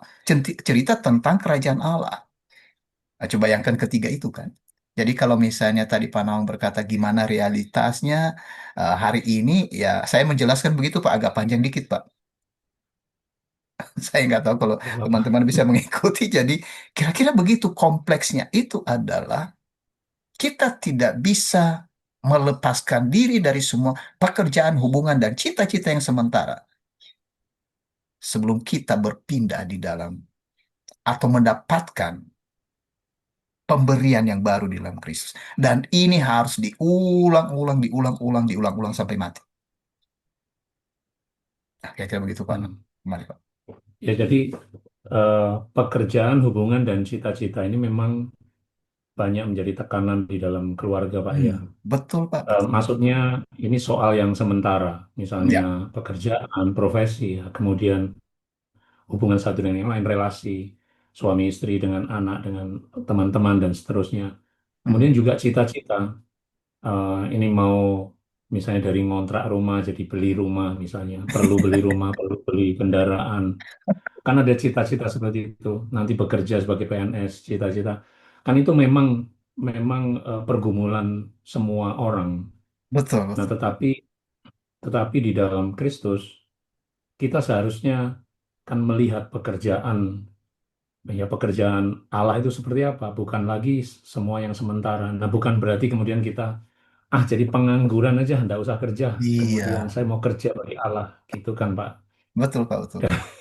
Jangan salah itu. Jadi Nah, nanti gara-gara itu malam ini ya, jadi orang nggak mau kerja lagi Pak. Malah nggak, sebenarnya dia udah rencana beli rumah ini Pak, setengah cicilan Pak. Akhirnya dia hentikan karena dia dengar ini kan. iya gawat nih. Nanti Ya, resign semua. Ah, oke oke. enggak Makasih. ya, itu itu hal yang terpisah. Cuma kalau kita hanya melihat yang sementara saja, bergumul di situ terus, kita Hmm. enggak pernah bisa lihat apa yang ya Allah berikan ini sebetulnya. Cook yang dia berikan ini, ya ya apa artinya sebetulnya ya kita di dalam Kristus itu. Ya, ya. Ya, ini menarik, Pak. Maka sebetulnya ini membuka pintu, Pak, sebetulnya untuk Ya. bagaimana ini memang menjadi keluarga kita, Hmm. menjadi saksi gitu di tengah-tengah dunia. Jangan ikut-ikutan dunia, tapi justru Hmm. kita menjadi terang di tengah-tengah dunia itu. Ya, ya. Ini tidak ada pertanyaan lagi? Oh, kayaknya sudah mengerti ini. Pak, satu lagi pertanyaan. Ya, Pak. Eh, Pak. Sebenarnya pertanyaannya tentang kesiapsediaan Hmm. dan juga bukan setia dan Hmm. berfungsi. Nah, kita sudah membahas soal berfungsi ini beberapa waktu yang lalu, tapi ini dikaitkan dengan kesiapan kita dan juga kesetiaan kita untuk melakukan sampai akhir. Nah, kenapa keluarga itu tidak cukup hanya dipulihkan, tapi juga perlu berfungsi dan terus-menerus berfungsi sampai selesai. Nah, ini mungkin pertanyaan, nah, bagaimana kemudian nanti praktisnya, Pak? Ya itu dulu, Pak. Oke. Baik, ya teman-teman semuanya, jadi kita sudah pernah membahas bahwa panggilan Allah kepada Adam ketika dia berdosa bukan hanya dipulihkan dia dari kondisinya sebagai manusia yang sudah jadi pemberontak, tetapi disiapkan rencana Allah semula kepada mereka supaya beranak cucu bertambah banyak, tetapi memang di sana sudah ada masalah ya, yaitu ketika mereka melahirkan anak-anak, tidak otomatis anak-anak yang lahir itu memiliki roh Allah. Gitu ya. Jadi ya Hmm. teman-teman supaya jangan salah mengerti tentang berkat Allah dan berkata ketika ada anak dan itu maksudnya seperti maksud Allah semula beranak cucu bertambah banyak lah. Itu nggak bisa penuh lagi seperti beranak cucu bertambah banyak lah. Karena nilainya menjadi berbeda karena dilahirkan dalam daging, bukan dilahirkan dalam roh. Oke, jadi Hmm. kenapa kita perlu siap sedia, termasuk setia, dan kemudian kita berfungsi? Nah, tadi waktu ada pertanyaan dari Kak Dina tadi tentang bagaimana saya memakai karunia, nah itu terbalik karena sebenarnya bagaimana Allah memakai tubuh ini. Memakai saudara berarti memakai tubuh ini. Karena ini menjadi baiknya, ini menjadi tempat kediamannya, ini menjadi tempat di mana dia bisa bekerja. Artinya begini, Allah di bumi itu sekarang sesudah dia ciptakan, seolah-olah tidak bisa melakukan apa-apa lagi di bumi ini, kecuali dia harus masuk di dalam tubuh manusia. Makanya di situ ternyata pekerjaan Allah. Kalau berbicara soal pekerjaan Tuhan, bukan seperti kita lagi melakukan suatu ritual dan kemudian terjadi hal-hal yang gaib begitu kan. Dan kita berkata itu pekerjaan Allah. Karena pekerjaan Tuhan, pekerjaan Kristus, pengertian pekerjaan Allah sekarang dikerjakannya melalui Kristus. Dan sekarang pekerjaan Kristus yang adalah Tuhan kita, dikerjakannya melalui tubuh kita. Bisa ikuti itu ya. Jadi di sini ketika kita datang dipanggil, ikutlah aku. Kira-kira begitu kalau nanti belajar lebih dekat dengan kursusnya. Saudara akan tahu ketika Yesus memanggil saudara, panggilannya itu diperdengarkan kepada saudara supaya saudara siap sedia. Makanya kalau dipanggil, murid-murid itu kan contoh-contoh yang dicatat dalam Alkitab adalah mereka yang waktu dipanggil siap sedia. Jadi mereka nggak diberikan pekerjaan seperti hitung jam gitu, 8 jam setiap hari, enggak. Tapi mereka siap sedia, 24 jam. Makanya kadang kan seperti nggak ada pekerjaan. Maksudnya nggak ada pekerjaan dari sorga gitu. Kelihatannya seperti Petrus, ya tinggal di rumah Simon penyemat kulit itu di dekat pantai. Tapi ketika datang, dia siap tiba-tiba begitu. Jadi bagaimana kalau Anda lagi sibuk-sibuk dengan pekerjaan saudara sendiri dan Allah memanggil saudara untuk mengerjakan pekerjaannya? Nah, ini berkaitan sebenarnya Hmm. dengan dukungan. Misalnya Anda memiliki tadi HPK tadi yang sementara. Dan kalau itu dia minta kepada saudara, apakah, wah, sebenarnya rencana saya dulu mau bantu pekerjaan Tuhan untuk memberi dukungan, tapi ini lagi besar sekali biaya saya secara pribadi begitu. Jadi, saudara seolah-olah mengalihkan itu dan membuat itu seperti agak rohani di sana karena Anda berkata, ini juga keperluan saya gitu kan. Anda lupa maksud Allah. Nah, jadi bedakan yang saya maksud pekerjaan Allah dengan pekerjaan Tuhan atau pekerjaan Tuhan yang kita bicara di sini dengan pekerjaan Tuhan yang dimaksud kebanyakan orang Kristen ya. Pekerjaan Kristus itu berhubungan dengan nilai yang kekal dalam KKP Allah itu tadi. Jadi sekali lagi Hmm. Allah memanggil kita di dalam Kristus, dia cari orang yang sejak awal dia panggil dan juga ketika masuk dalam keluarga selalu siap sedia. Dan Hmm. kesiapsediaan itu menuntun orang supaya hidup dalam ketekunan. Itu bahasa kitab suci. Ketekunan itu mengantar kita pada akhir dan disebut sebagai hamba yang setia. Nah, jadi berbicara ketiga ini sebenarnya Pak, siap sedia, tekun, dan setia, itulah fungsi Pak. Itulah disebut berfungsi karena digunakan oleh Allah atau digunakan oleh Kristus tubuh ini. Jadi itu maksudnya mempersembahkan tubuh ini sebagai persembahan yang hidup untuk bekerja bagi kerajaan Kristus. Jadi kalau Anda sudah menerima panggilan Kristus tapi Anda tidak berfungsi, Nah, itu berarti kalau Anda tidak berfungsi, bagaimana keluarga itu berfungsi? Berarti berfungsi itu karena mengerjakan pekerjaannya Allah.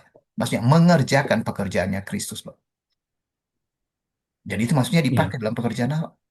Jadi misalnya dalam cerita eh, Matius berapa itu? Mungkin Matius 24 di sana, ayat 40-an. Jadi pujian kepada hai hambaku yang setia, dan saya sebut ini dengan BBS, baik, bijak, dan setia. Baik itu berarti karena bekerja atas kualitas roh. Bijak itu karena yang dikerjakan itu adalah hikmat Allah, berarti itu Injil. Setia itu karena melakukan terus-menerus pekerjaan itu bukan dari dunia, melainkan dari sorga dengan pertolongan Roh Kudus. Dan itu pertolongan Roh Kudus hanya bekerja untuk pekerjaan yang bernilai kekal, untuk Injil, bukan hal-hal yang sementara. Karena semua pekerjaan hal yang sementara manusia bisa kerjakan tanpa Roh Allah. Makanya orang-orang di bumi ini kan bisa melakukan ini dan itu. Jadi jangan sampai saudara dibuat menjadi terlena oleh karena pembicaraan-pembicaraan yang di mimbar dan berkata, Tuhan akan memberkati engkau jika engkau rajin melakukan ini dan itu. Orang-orang luar, berkat yang mereka maksudkan berkat, berkat yang sementara, bukan berkat yang dari sorga. hmm, Nah, jadi di sanalah hamba yang setia menjalankan tugas, dan tugas itu adalah supaya nah, kerajaan Allah atau Injil kerajaan Allah atau berita tentang Kristus sampai ke seluruh bumi. Harus setia dengan itu. Nah, itu Pak. Jadi eh, ya boleh dikatakan iya, bisa jadi hambatan bagi seseorang jika keluarganya tidak sampai dibawa kepada KKP Allah ini. iya Pak. Kesiapsediaan itu kapan saja dan tidak ada hambatannya berarti. Hmm. Tidak ada beban, Betul, tidak betul. ada yang menghalangi ya. Dia siap ya, siap aja. Karena Hmm. seringkali memang di dalam Alkitab ada ya Yesus memanggil murid-muridnya, mereka langsung gitu. Hmm. Tidak berpikir panjang, tidak mencari alasan, ya karena ya hati mereka sebenarnya sudah siap. Nah di tengah-tengah di sekitar kita itu mungkin banyak orang yang eh, ya katanya dia siap ya melayani, tetapi seperti tadi Pak yang Bapak singkapkan tadi, jika ada luka yang masih Hmm. terus-menerus, ada hutang di belakang yang dia masih nengok ke belakang terus, Betul. kan dia tidak mungkin siap sedia. Ya, Dan pasti. jika ada ya pekerjaan, apa tadi, hubungan dan Hubungan dan cita-cita kita. yang masih fokus kepada apa hal yang sementara, Hmm. dan dia tidak mendapatkan yang kekal dari Allah, pekerjaan yang kekal, hubungan yang kekal, dan juga cita-cita yang kekal dari Allah, ya Hmm. dia tidak akan berpikir ke arah itu dan justru dijadikan sambilan ya kalau saya sempat. Hmm. Jadi tidak ada kesediaan Ya, di situ. Betul gitu Pak ya. betul, betul, Pak. Ya. Oke, jadi saya mau lanjut ke pertanyaan terakhir. Saya harap ini pertanyaan terakhir dari saya, nggak tahu dari teman-teman nanti ya. Hmm. Ah, karena ini sebenarnya ini inti dari bagian yang ketujuh ini. Bagaimana Pak caranya rumah keluarga kita bergerak bukan hanya bergerak kepada Kristus, tapi juga kepada tuayan. Nah, kalau sudah diumumkan besok itu Pipa itu membahas mengenai belas Hmm. kasihan Raja atas tuayan ya. Ya, Dan kita bisa melihat ladang sudah menguning, ya. tapi pekerja sedikit ya. Sedih sekali rasanya. Dan uh, melihat kenyataan bahwa ladang sudah menguning itu kan berarti sebenarnya tuayan itu sudah ada, sudah Hmm. siap. Ini nggak ada yang menuai. Menuai. Hmm. Nah, ini bagaimana Pak menyiapkan warga kita? Ya mungkin memang mulai dari kita, tapi juga orang-orang ya keluarga kita atau orang-orang dalam keluarga Allah untuk bergerak ke sini, ke arah tuayan Allah ini. Oke, Ya, silakan. Pak Nawang dan teman-teman, ini menarik sekali ya. Jadi arah pembicaraan kita alur ini juga sampai sekarang kita berbicara soal tuh ya. Berbicara tuayan sebenarnya kan Pak, berbicara soal belas kasihan itu Pak. Coba kalau teman-teman nanti menyelidiki Hmm. perikop ketika Yesus berkata, tuaian banyak. Ketika dia memperlihatkan kepada murid-murid, kamu berkata bahwa empat, apa, empat bulan lagi musim tuaian. Nah, maksudnya beberapa waktu lagi musim tuaian. Tapi sekarang lihat tuaian ini. Maksudnya dia memperlihatkan, lihat orang-orang Samaria yang datang kepadaku itu. Mereka itu enggak, selama ini orang-orang Yahudi itu, maksudnya para pemimpin ahli Taurat Farisi, nggak mau lewat kan di situ, Pak. Tapi sekarang mereka Hmm. mau datang kepada aku, kata Yesus. Nah, dia memperlihatkan kepada mereka, aku mengasihi semuanya. Sama seperti Yunus, Pak. Ketika Allah berkata, aku mau menyelamatkan Niniwe itu. Tapi pergi dulu nyatakan dosa mereka. Selalu begitu kan caranya, Pak. Jadi banyak orang mau mendapatkan pemulihan, Pak. Tanpa menyingkapkan luka, dosa, kesalahan gitu. Nah, jadi kalau kita misalnya dipanggil, ini berarti panggilan ini berkaitan dengan nubuatan awal kan, Pak. Beranak cucu, ini berkat kan, Pak. Beranak cucu bertambah banyak lah. Jadi Hmm. keluarga yang dipanggil kepada tuayan, Pak. Keluarga yang berbicara, keluarga yang dipanggil supaya mereka menghasilkan buah, Pak.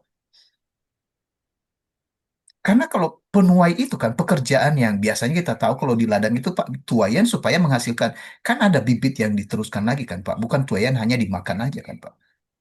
Berarti kalau Iya. udah masa penuaian harus ada rollingnya lagi, musimnya lagi untuk menanam dan menuai, menanam dan menuai.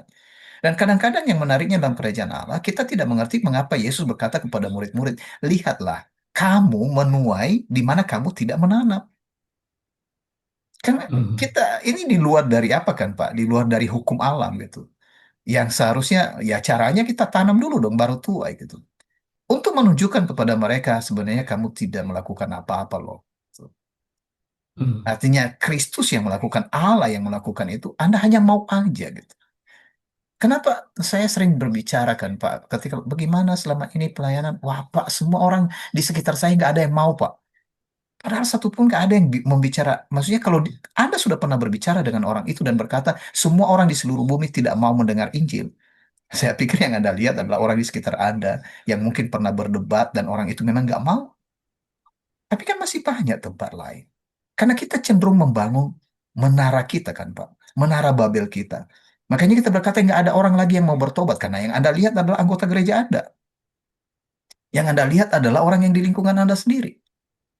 Dan mungkin di dalam keluarga Anda ada penuh dengan apa namanya pertentangan. Tapi kalau Anda mau bertobat, mungkin itu terjadi karena persoalan-persoalan kebiasaan-kebiasaan lama yang pada masa lalu belum belum terpulihkan. Dan kalau Anda sudah terpulihkan, artinya begini, Anda jangan hanya melihat satu tempat, Anda harus melihat yang lain. Gitu. Karena berbicara soal keluarga bukan lagi hanya berbicara orang yang satu di dalam rumah, karena Allah hendak menyelamatkan bumi. Jadi itu maksudnya Hmm. tuayan. Jadi seperti Pak Nawang katakan sebenarnya tuayan itu ada, tapi yang nggak ada penuai. Betul Pak. Bagaimana seseorang melihat tuayan Pak? Kalau orangnya bukan penuai Pak. Iya. Betul kan? Kalau saudara bukan hati penuai, Anda tidak pernah melihat dan tidak mengerti itu tuayan itu yang seperti apa. Gitu. Ini kan orang pekerja, pekerja bagi kerajaan Allah yang mengerti apa yang dikerjakan, apa yang dituai. Jadi berbicara soal tuayan sebenarnya nggak bisa dilepaskan daripada bekerja, Pak. Sama seperti ini. Yohanes 14 ayat 12, bisa minta bantu dibaca? Yohanes 14 ayat 12.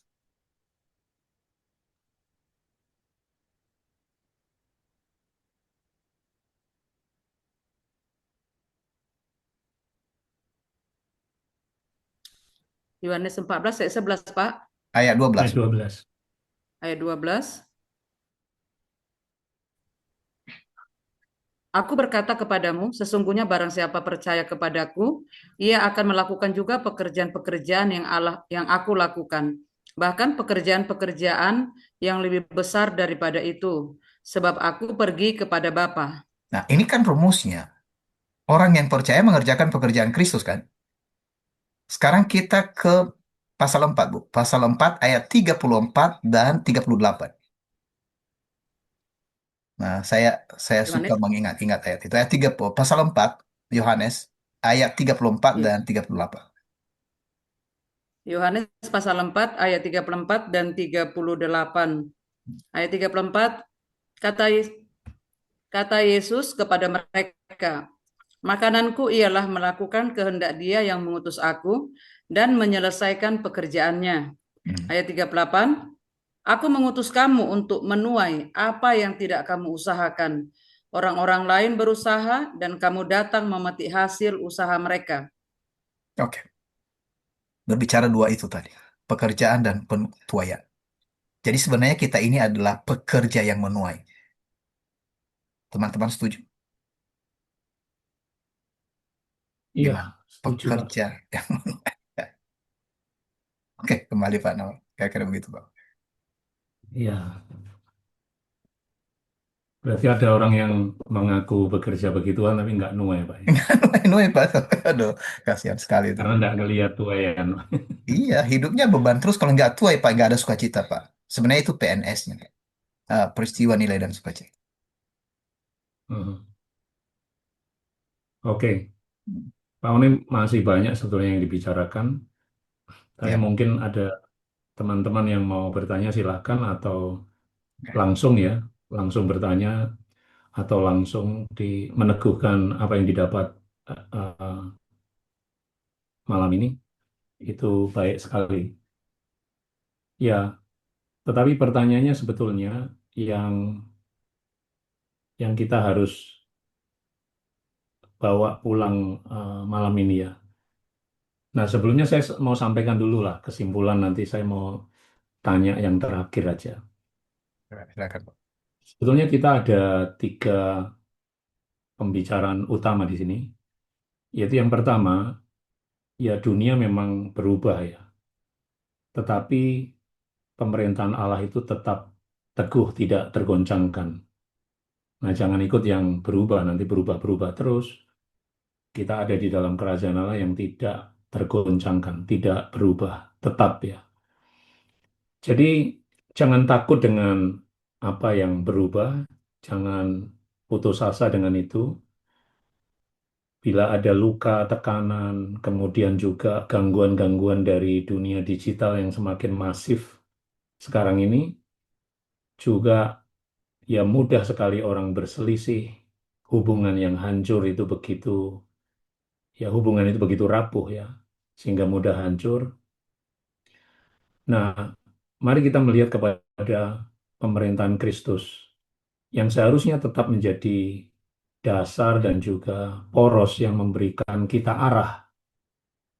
Nah, sebagai keluarga Allah kita dipanggil untuk berdiri di atas batu karang itu dan bukan di atas pasir perubahan zaman ini. Saya harap ini menjadi jelas ya. Kemudian yang kedua, rumah kita, ya keluarga kita dipanggil untuk menjadi saksi. Rumah yang sudah disentuh oleh terang Injil tidak diperuntukkan hanya untuk ya saya nyaman, saya sudah menerima anugerah Allah, selesai sudah urusan saya ya. Tapi seharusnya rumah kita harus menjadi ruang pemberitaan Injil, ada ruang pemulihan di situ, ada ruang kesaksian itu, kehidupan sehari-hari kita, cara kita mengasihi, berhubungan dengan orang lain, juga di dalam keluarga kita, cara kita eh, mengampuni satu sama lain, cara kita berbicara, adalah kesaksian yang hidup eh, bahwa kerajaan Allah itu memerintah di hati kita. Kemudian yang ketiga, ini langkah selanjutnya, langkah lanjutan, adalah panggilan untuk siap sedia, setia dan tekun. Panggilan untuk berfungsi dalam tubuh Kristus. Nah, keluarga yang dipulihkan itu bergerak kepada Kristus, bukan hanya bergerak kepada Kristus, tapi juga bergerak kepada tuayan Allah yang adalah pekerjaan Allah itu sendiri. Ya, ini bukan akhir, tapi ini adalah awal dari tanggung jawab yang dipercayakan kepada kita. Nah, saudara-saudara, pertanyaannya begini, satu hal apa ya, saudara bisa tuliskan di kolom chat aja lah ya. Ya, satu hal apa yang saudara dapatkan malam ini? Ini pertanyaan yang saya sampaikan. Satu hal apa yang saudara dapatkan malam ini? Sudah bisa tuliskan di kolom chat. Saya mau tulis saja lah. Ya. Oke, ini supaya jelas saya tulis saja. Ada dua sebenarnya pertanyaan saya nih.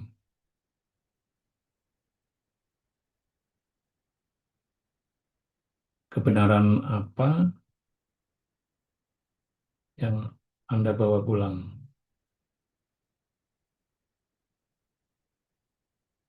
Satu aja ya. Lalu yang kedua adalah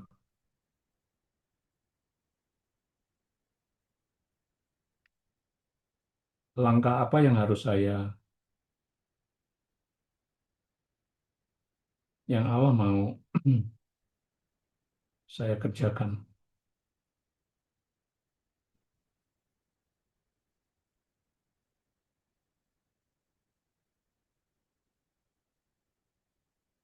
Lalu saudara masih ada sama-sama? Ya, silakan saudara jawab ya. Yuk respon, respon, respon ya. Silakan. Mungkin pertanyaannya agak ya kepanjangan atau apa ini. Tapi silakan. Masih ada waktu, saudara.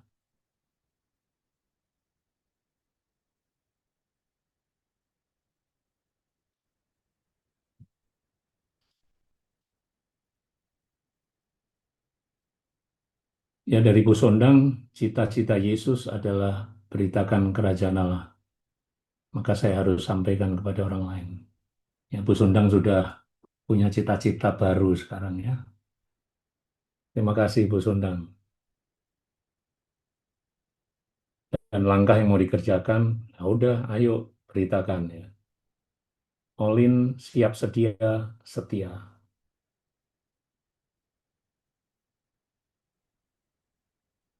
Oke ya.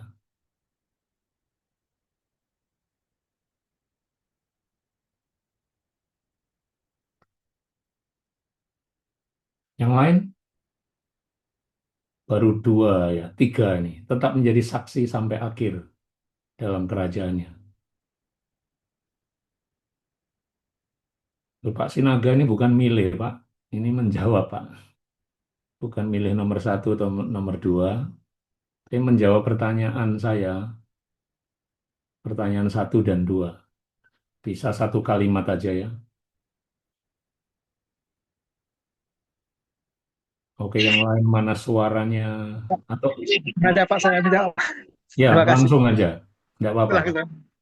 Ya, kalau saya Pak, karena sudah menerima tentang Injil yang saya dapatkan, ya saya selalu harus pegang itu untuk memberikan tentang kabar baik itu kepada semua orang yang mau mendengarkannya, Pak.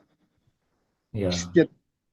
oke. Pak Sinaga mau menjadi penuai. Ya, menjawab doa ya, kepada yang punya tuayan. Ayo, pekerjaannya mana ini? Ya, ya Pak Sinaga sini, utus saya mau kerja nih. Ya, oke. Kemudian ya Bu Ana, dunia boleh berubah tapi saya tetap dalam KKP Allah. Kak ini cita-cita yang mau saya bawa bekerja bagi Kristus dengan taat, tekun, setia sampai akhir. Ya amin, amin juga Kak Yeni ya. Kemudian Pak Filivo, kebenarannya HKP yang dari surga yang pasti berkenan kepada Allah. HPK Pak ya, ya dibolak-balik ini HKP HPK. Kemudian bersaksi, Pak Julius bersaksi menjadi gaya hidup saya. Bu Titis menjadi saksi dengan memberitakan Injil Kerajaan Allah sampai akhir. Semangat ya Bu Titis. Bu Erna kebenarannya karena sudah menjadi keluarga Kerajaan Allah, saya siap dan bersedia menjadi saksi Kerajaan Allah. Bu Yuri menjadi pekerja dan penuai. Wah, ini lengkap ini, bukan hanya pekerja tapi pekerja yang menuai, bukan pekerja yang kerja-kerja yang lain. Pak Herman, kita mulai apa yang kita menuai, apa yang tidak kita tanam, Pak, maksudnya ya. Kemudian menjadi penuai bagi Kristus. Bu Elizabeth berani memberitakan Injil Kerajaan Allah. Kak Cahyani menjadi saksi Kerajaan Allah dan siap sedia bekerja untuk tuannya. Bu Dina, Allah hanya menerima persembahan yang berasal dari Dia, ya, HPK tadi ya, lalu berani memberitakan Injil. Oke, saudara boleh terus menulis. Ini benar-benar juga memberkati saya ya, apa yang sudah tuliskan ini. Ya, kira-kira begitu Pak. Ada yang Pak One terakhir mau sampaikan? Iya, sebenarnya nggak ada lagi yang saya mau sampaikan kan Pak, karena pokok yang kita bicarakan ini sudah dibuka gitu kan. Eh, Mungkin ini seperti pesan yang disampaikan oleh teman-teman dari pertanyaan terakhir dari Pak Nawang. Ayo, kita kita bersama-sama, baik secara pribadi bersama orang-orang yang bersama dengan saudara sebagai keluarga, dan kita adalah keluarga besar dari keluarga kerajaan Allah. Mengapa ada keluarga Allah di bumi? Supaya bekerja bagi Kristus. Supaya bekerja, dan pekerjaan yang dimaksud adalah menuai. Berarti kalau berbicara menuai ini kan lengkap itu. Karena harus mencapai sukacita. Jadi kalau kita bekerja, nggak ada sukacita dari pekerjaan kita. Kita mengeluh dan kita bilang, ah kenapa begini, kenapa begini. Saya pikir mungkin kita harus meriset kembali apa yang selama ini kita bangun gitu kan. Jangan sampai pekerjaan kita itu jadi ya pekerjaan yang sia-sia gitu, dan akhir saudara seperti merasa sudah di dalam, ya hati-hatilah itu ya, hati-hati. Jadi nggak ada yang kita tuduh siapa-siapa. Berjaga-jaga, jangan sampai Anda mengira Anda di dalam tapi ternyata Anda tidak mengerjakan lagi pekerjaan Kristus. Berhati-hati, jangan mengira bahwa Anda sedang mengerjakan pekerjaan Kristus tapi yang saudara kerjakan adalah pekerjaan lain. Jadi bukan berarti kita mengerjakan pekerjaan Kristus kita berhenti bernafas di bumi ini, atau kita berhenti bekerja. Itu masih normal aja bagi semua, tapi sesuatu yang baru yang tidak dimiliki dunia ini. Kehadiran Kristus tujuannya itu adalah supaya kita menerima yang tidak dimiliki dunia ini dan mengerjakan apa yang tidak diketahui oleh dunia ini. Di sanalah sukacitanya. Makasih banyak Pak Nawang dan teman-teman semua. Ya, terima kasih Pak One. Saya harap telekonferensi KKP ini lebih mendorong kita dan memahami rancangan Allah ya, buat diri kita sendiri, tapi juga seisi rumah kita yang menjadi rumah kesaksian bagi segala bangsa. mencari rumah bagi Terima kasih Pak One. hati Terima kasih teman-teman semua untuk responnya. Terima kasih Pak One, Pak Nawang, semuanya. Kami kembali dalam Jangan lupa besok setengah 7 WIB IPA ya. Kau hapus Dan air topiknya masih berkaitan ya Pak mata, dengan kau Iya, betul. pulihkan jiwa. Kok ya bisa pas kok ya? Bukan lagi orang Nggak asing dipas-paskan di gitu. hadapanmu. Kami satu di rumah Bapa, dihimpun kasih yang sempurna, saling menopang, saling menjaga, berjalan dalam kehendaknya. Kristus kepala pusat segalanya, dalam kasih-Nya kami satu keluarga.